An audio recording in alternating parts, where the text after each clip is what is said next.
Hey Falcon fans, I'm Thomas Mott. Welcome into our Atlanta Falcons news and review video here on a Tuesday, and we're focusing in on position battles, not just kind of backup position battles or practice squad position battles, starter position battles. Where are the battles going to be waged in terms of training camp for the running back spot, for maybe the wide receiver spot, for some of the defensive positions as well? I'm going to jump into the most important starting position battles on the Atlanta Falcons heading into what is going to be a very, very exciting training camp and offseason for everyone in the ATL. Let's just go and jump right into the first one here. In no particular order in our list of 5.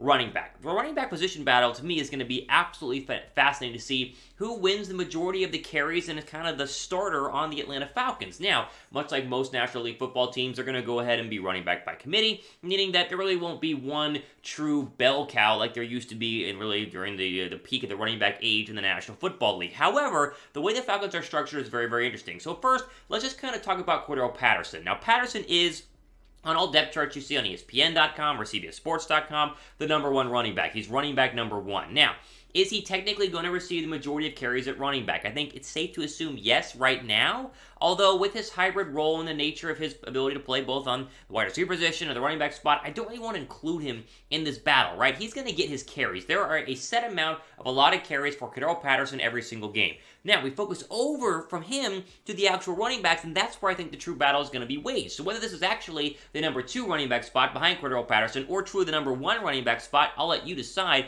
But you have a couple of backs here that are going to be battling it out in training camp with no real, I think, clear winner as of right now. You won't have one until you actually get the pads on and preseason games, and that'll kind of be the real decider on who gets the majority of carries week 1 for Atlanta.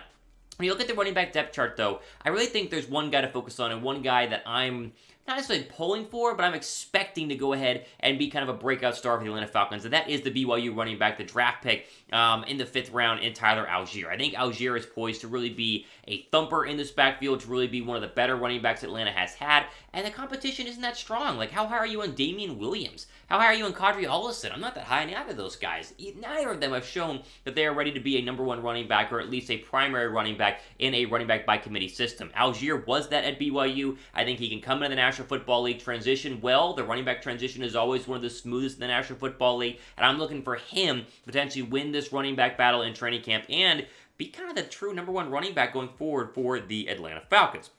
Okay, add break pin comment down below. What is the hottest position battle on the Falcons? Let me know down below right now. Let's move over here to the next position group, and that is center. Center was not supposed to be an open position battle for the Atlanta Falcons this year. Like, really, if everything had gone well, Matt Hennessy was supposed to kind of take over the job last season and then obviously stay as the starter this year. But now there's a question, like, will Hennessy win the job? Like, it's a serious question because, yes, Matt Hennessy did start the majority of games at center, and yes, he wasn't awful. He wasn't the worst center in the league, but he wasn't the best, and he wasn't even close to being middle of the pack. He was really kind of lackluster on what he was kind of expected to do. Like, he was drafted to be the Alex Mack replacement, and now there is very clearly an open battle between him and Drew Dalman. Dalman, kind of the hybrid guard center who filled in at times along the offensive line, but has been getting a lot of starter-level snaps at center during the course of OTAs the past couple of weeks, during the course of minicamp the past couple of weeks, and he really, I think, has a chance to upseed or at least unseed Matt Hennessy for the center spot. Now, just because you drafted Hennessy to be the starting center does not guarantee he's going to keep that position. I think that's one of the unique things about Atlanta going into year 2 under Arthur Smith.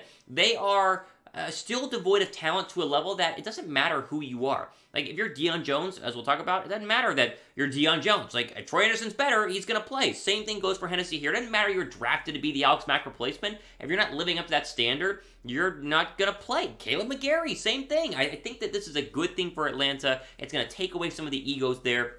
I think a big, big battle is definitely going to be Dalman trying to go ahead and win a job on the offensive line.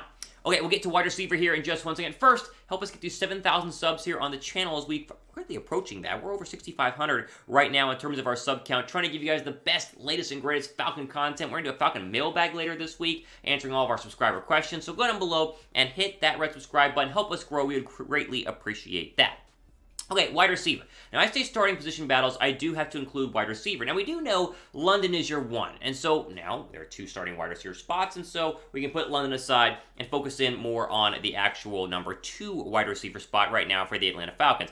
I don't know who it's going to be. I mean, Bryan Edwards is kind of the thought process right here, and a lot of people consider that, you traded for him from for the Las Vegas Raiders, that he's kind of going to be the number 2, but I don't think Arthur Smith knows he's going to be the number 2 in this offense. I don't think he has any clue, and I don't think he's going to know until you actually get to training camp. Like, the cream is going to rise to the top. Who is the second best wide receiver alongside London? Now, if London struggles, you might be able to bring him back down and put him as the number 2, but he's going to be a starter, right? There's no way you take a wide receiver at number 8 overall and you don't put him in there as your primary pass catcher. And I think him along with Kyle Pitts are truly your 2 best pass catchers, but I want to know who's going to be the number 2 wide receiver. I just don't believe in Geronimo Allison or Auden Tate. Those guys, I just don't see them being a, 60 target a season guy, 40 catch guy. Can you actually get to 40? 40 is a lot, right? So I think that we're looking at Edwards as the possible guy. Whoever it is, though, needs to help out Drake London, because if London plays well, the entire defense is going to shift that way. And if there's no real threat as the number 2 on the other side, well, then it's going to be a long day for Marcus Mariota week in and week out for the Atlanta Falcons. Wait, who are the 2 starting wide receivers on this roster? What do you think? Are there 2? Who do you think the 2 will be? Give me your prediction down below in the comment section. I want to see what you guys think in terms of the potential 2 starting wide receivers on the roster for the Atlanta Falcons.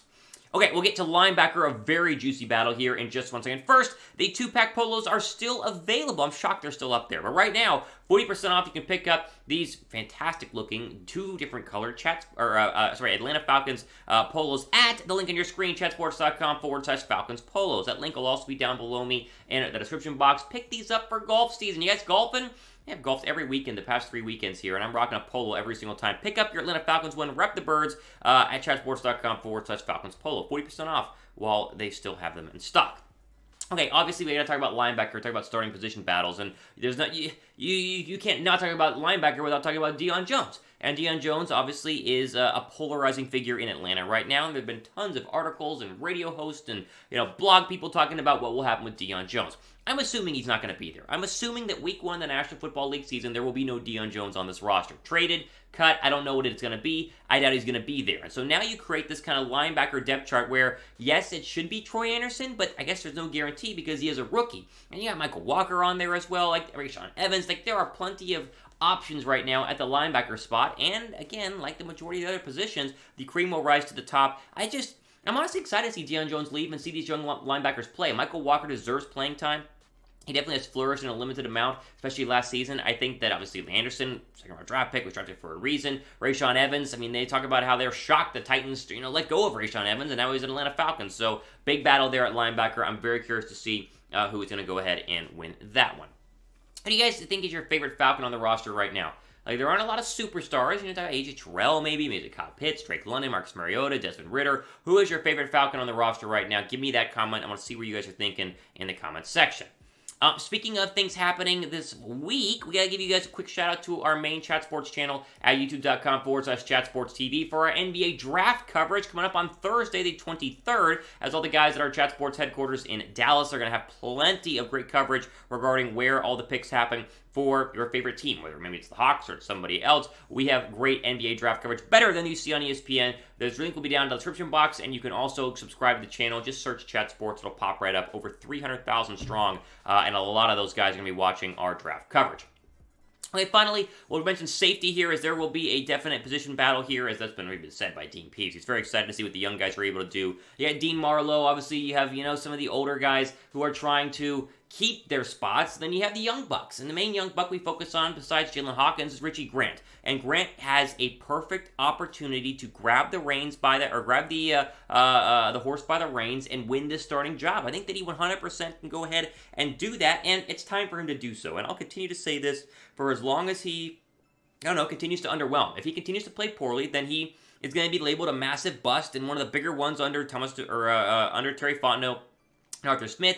If he can win the job, though, then we're going to look back on that draft last year and go, wow, you got Kyle Pitts and then Richie Grant. That's not that bad. And so safety rounds out our top 5 in terms of starting position battles.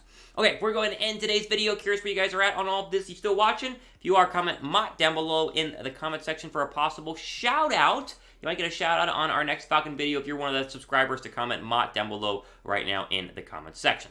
Okay, ultimate day on our Atlanta Falcons top 5 position battles at the starter level. Good stuff here on the channel. For Chat Sports, I'm Thomas Mott signing off for the rest of your day.